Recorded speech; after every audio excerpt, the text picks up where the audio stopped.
It was a brisk morning in the fall in the quaint community of Willow Creek, where the golden leaves were swaying in the breeze and the streets were just starting to come to life. With a chip on his shoulder and a reputation for being unduly aggressive, Officer Dan Harris was patrolling the downtown area. He was known for his confrontational behavior. It was nothing out of the ordinary for him to evaluate individuals based on their outward look, and today was no exception. When he reached the corner into Maple Street, his gaze immediately focused on a tall, broad-shouldered black guy who was wearing a leather jacket and was casually resting against a parked vehicle. It seemed as if the guy was not paying attention to anything other than browsing through his phone. However, Officer Harris said that he seemed to be suspicious. Harris brought his cruiser to a stop, got out of it, and approached the individual with his hand was resting on the revolver that was holstered to his waist. "Hey you," he yelled out. "What are you doing at this location? No one is allowed to loiter in this area." The guy slowly glanced up, his demeanor serene yet penetrating because of his stare. "Good morning, officer," he responded, his tone of voice calm and deep. "I'm simply waiting for someone to come to me. Is there a possible issue?" Harris's eyes narrowed in reaction. "If there is an issue, I will make a decision. Please show me some identification." A guy raised his eyebrow, but did not quarrel with the statement. As he reached into the pocket of his jacket, Harris found himself involuntarily stiffen, his fingers becoming more tightly wrapped around his firearm, however, rather of a weapon. The guy produced a wallet made of slick leather and handed it on to the other person. When Harris opened it, he was anticipating the discovery of a phony identification card or maybe nothing at all. What he saw, however, caused his blood to become ice cold. The name that was written next to the badge shot a jolt through his body, and the badge itself glistened in the sunshine. It was Chief Marcus Reynolds. The color changed on Harris's face. He stutteringly said, You're the new police chief?" His voice scarcely rose above a whisper when he spoke about it. Chief Reynolds gave a little nod, maintaining a steady stare. "Officer Harris, you are absolutely correct. A week ago, I was given the position. I have been getting to know the town and its residents, including each and every one of them, before to formally beginning my responsibilities. I wanted to have a better understanding of how things are operated in this area." While his thoughts was racing, Harris took a deep breath. He was aware of the reports that a new chief was about to be appointed, but he had not given much attention to them. At this moment, he was confronted by the one who was responsible for his professional success. He moved closer, his presence capturing the attention of everyone around him. "Official Harris, could you please tell me whether or not you usually approach residents with such hostility? On the other hand, are they just the ones that resemble me?" Although Harris opened his lips to answer, he was unable to utter a single syllable. It was as if the consequences of his deeds were about to settle down on him. His actions, including the racial profiling and the excessive aggressiveness, were now coming up with him in the most worst manner conceivable.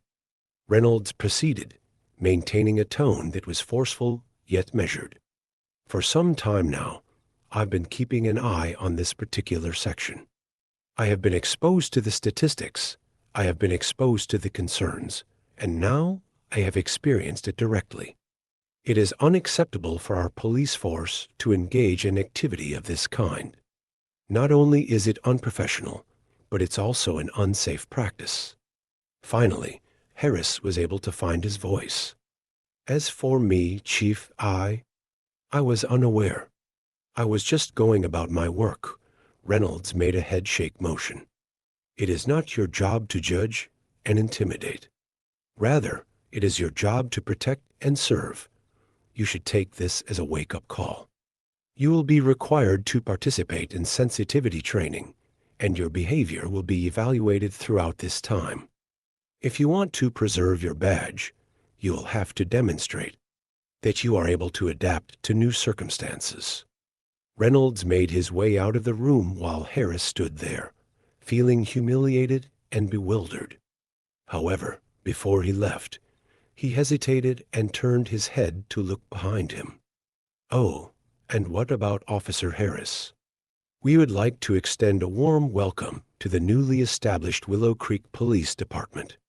There are likely to be some changes in the environment around here." After saying that, Chief Reynolds left, leaving Harris to deal with the consequences of his conduct on his own. The meeting turned out to be a defining moment, not just for Harris, but for the whole department as well.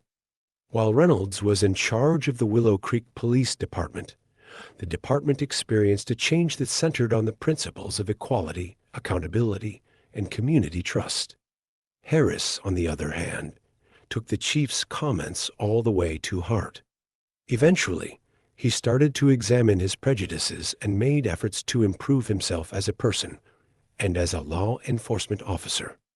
The day he attempted to arrest the police chief became a narrative that he would never forget, serving as a reminder of the significance of fairness and respect in the line of duty. It is important to be fair and respectful.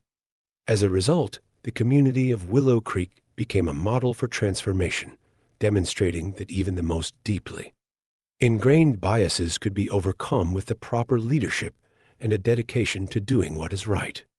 In the weeks that followed, Chief Marcus Reynolds did not spare any time in instituting significant reforms inside the Willow Creek Police Department of the District of Columbia.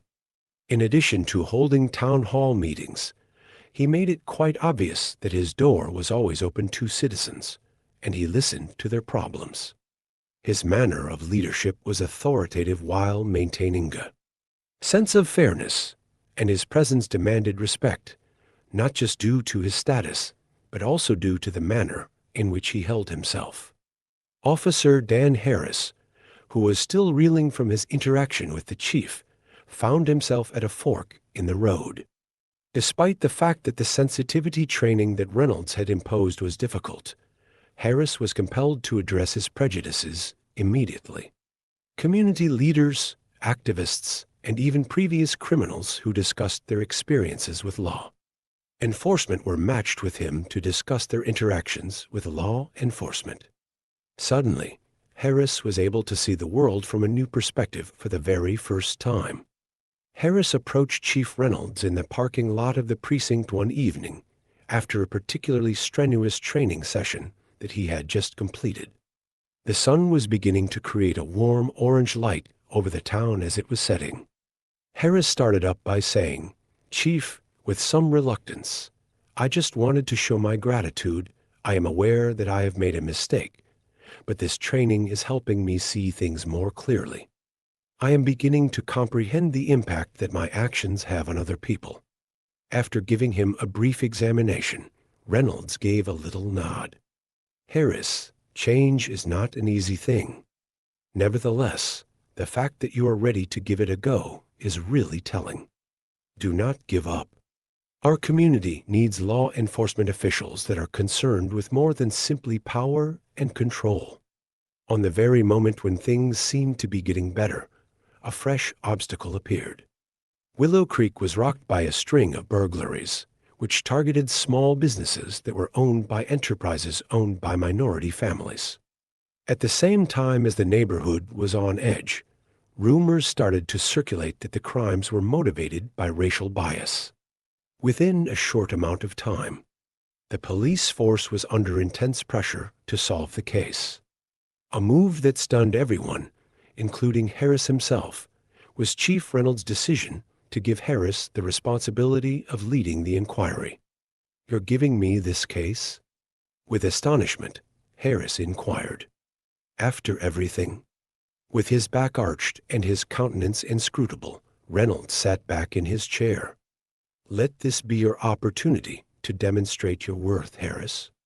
Demonstrate to me and to this community that you are capable of becoming the cop that I know you are capable of being." In an effort to find clues, Harris immersed himself into the inquiry and worked relentlessly to gather information. He teamed up with a young and idealistic investigator by the name of Maria Lopez, who had spent her whole life in Willow Creek and had a strong connection to the neighborhood. Collectively, they were able to recognize a pattern. The burglaries were not entirely random. A local white supremacist organization was seeking to frighten minority business owners, and they were a part of a bigger operation that was sponsored by that same outfit. A guy called Travis Briggs, who had a history of committing hate crimes, was recognized by Harris and Lopez as a crucial member of the organization. This realization was the turning point in the investigation. As Briggs was making preparations for yet another burglary, Harris suggested conducting a sting operation in order to capture him in the act. It was an anxious night on the night of the operation. With the assistance of a small team of cops, Harris and Lopez established surveillance in the vicinity of a grocery shop that is owned by a family. During the time that they were waiting, Harris couldn't help but think about how far he had come. There was a possibility that he would have ignored a situation similar to this one only a few months ago. Now he was resolute in his mission to provide justice to the same individuals that he had previously incorrectly condemned. After Briggs and his associates arrived, the team moved in to take their position. In the aftermath of a short but strong conflict, Harris found himself in direct contact with Briggs throughout the encounter. The guy scowled and said, "Are you seriously going to do this? Take care of them. From what I could tell, you were one of us." He did not show any reluctance. As he cuffed Briggs, he said in a forceful voice, "I am not one of you. I am a member of the police force, and it is my responsibility to safeguard everyone." A pivotal moment in Willow Creek's history occurred when Briggs and his crew were taken into custody. Vigils and fundraising events were held by the community in order to support the companies that were impacted by the disaster. He was eager to deflect the accolades that was heaped upon him. But Chief Reynolds was hailed as a hero. At a news conference, he said, "This was a team effort," and he was right. And it's proof that when we work together, we can overcome even the darkest challenges. For Harris, the case was a triumph of his own personal triumph. He had not only discovered a revitalized sense of purpose, but he had also rehabilitated himself in the eyes of his coworkers and the community as a whole.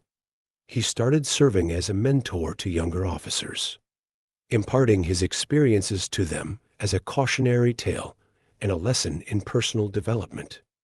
An unexpected and disturbing discovery was brought to light at precisely the moment when it seemed that the narrative had reached its end.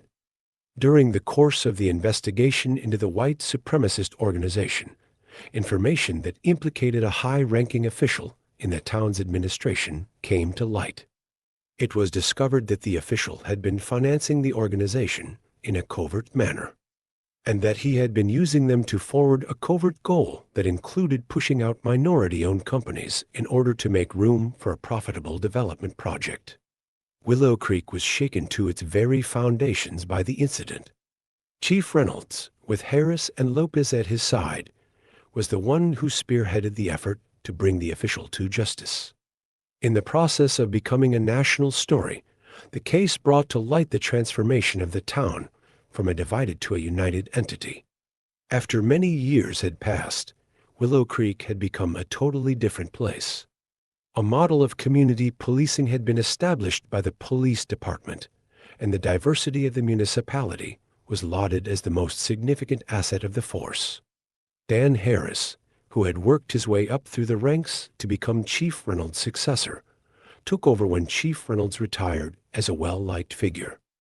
Harris was the one who took over the organization. During the event when he was sworn in, Harris grinned and gazed out at members of the audience. "I am not just standing here today as a law enforcement officer, but also as a guy who has realized the importance of having a second opportunity." Willow Creek instilled in me the belief that change is attainable, not just for people, but also for communities and the whole globe. That heritage will be honored each and every day, I vow. During the time that the applause was audible, Harris was able to make out Chief Reynolds among the audience. In a gesture of quiet appreciation of the trip that they had traveled together, the two men gave each other a nod.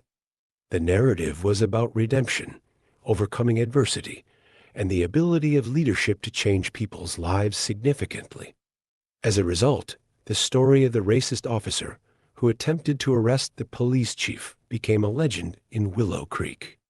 It serves as a reminder that even in the face of prejudice and injustice, there is always hope for a better future. Feel free to share your thoughts in the comments and subscribe for more inspiring content.